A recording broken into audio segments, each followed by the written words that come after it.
Who is God? We don't know everything, but at least this. What is the difference between the God of pagans and heathens, and the God of Christians and Jews? Let's find out a little more. Here is the difference.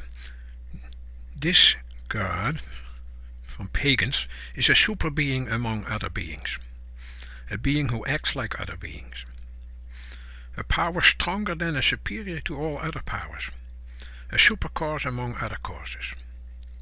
However, the God of Christians is an absolute being, a being who lets other beings act on their own, an infinite power, the source of other powers, a power above and beyond all other causes.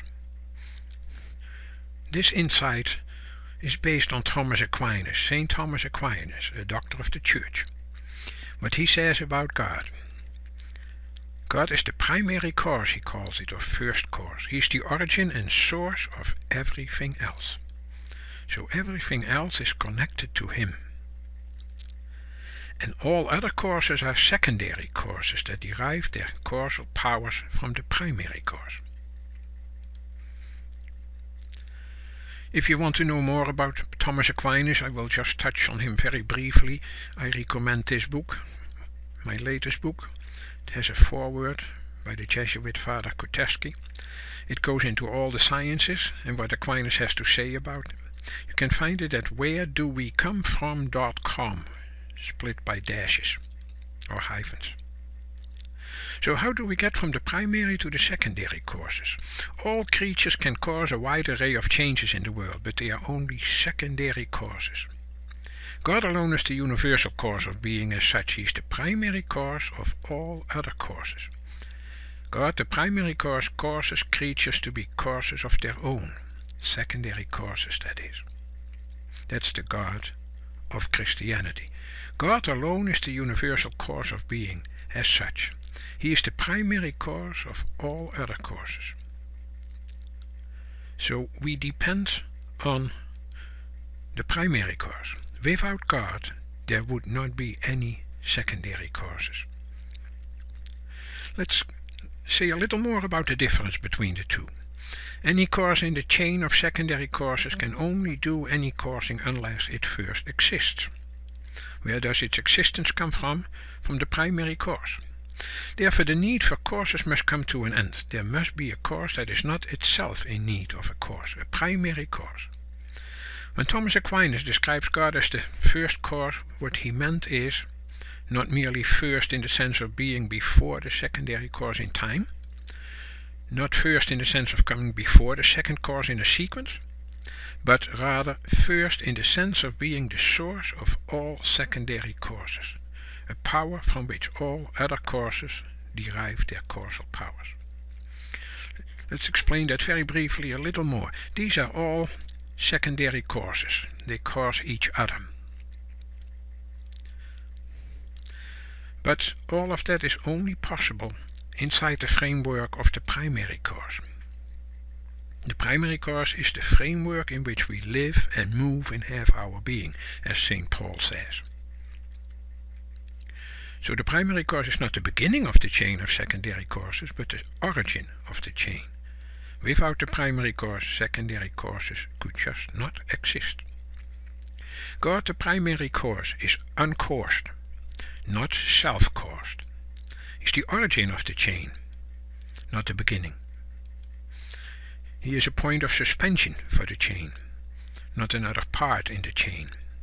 He is transcendent to all secondary causes, not a cause prior to or larger than all other causes. He is the source and ground of all being, not some kind of super being among other beings. He is part of everything in this universe, but without being a physical part of our universe.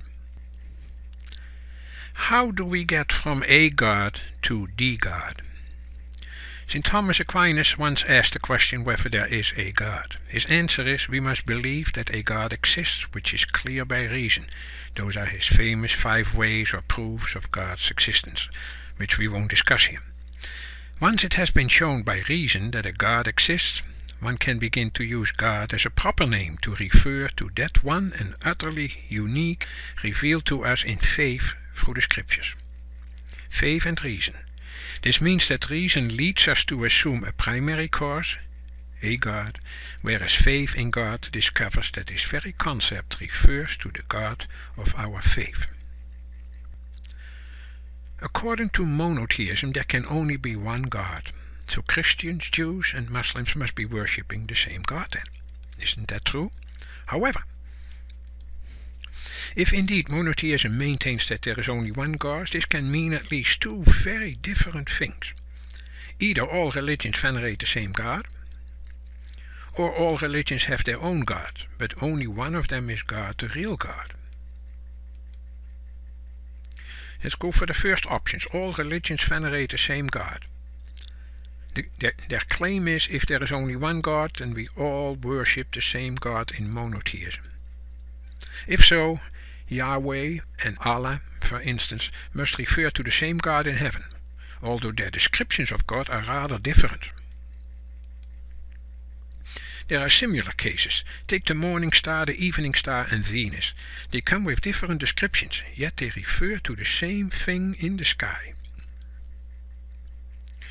The second option is something that can be found all over the Bible, especially in the Old Testament.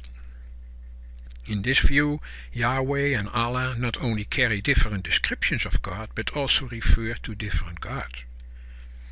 To use the example of Venus again, Venus may refer for some to a planet, for some to a Greek goddess, for others to a horoscope.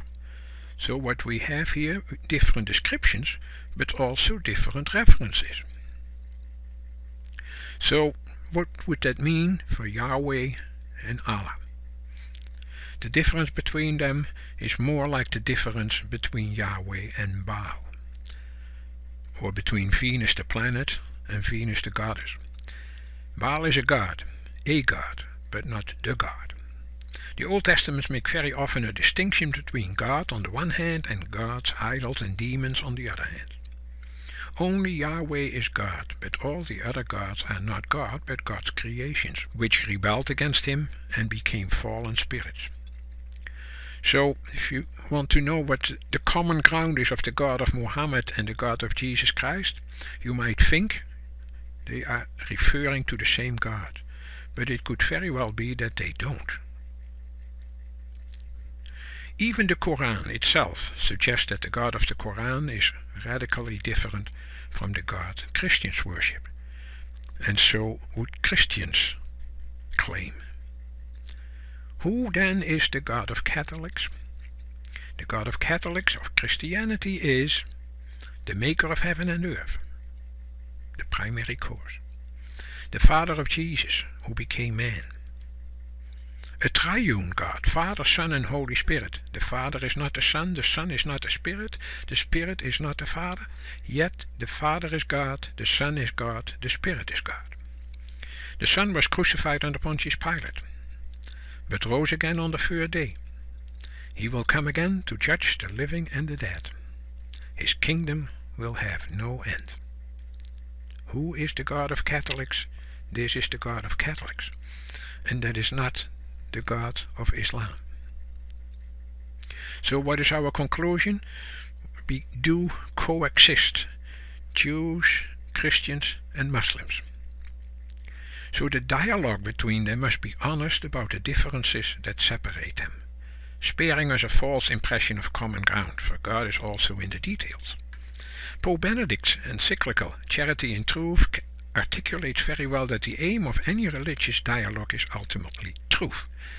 All dialogue should come to the truth, but with respect and love. Respect for other religions does not mean we have to let go of any truth claims. We don't have to go along to get along. Pope Benedict also was right when he expressed a deep respect for Muslims, but that is not the same as having a deep respect for Islam.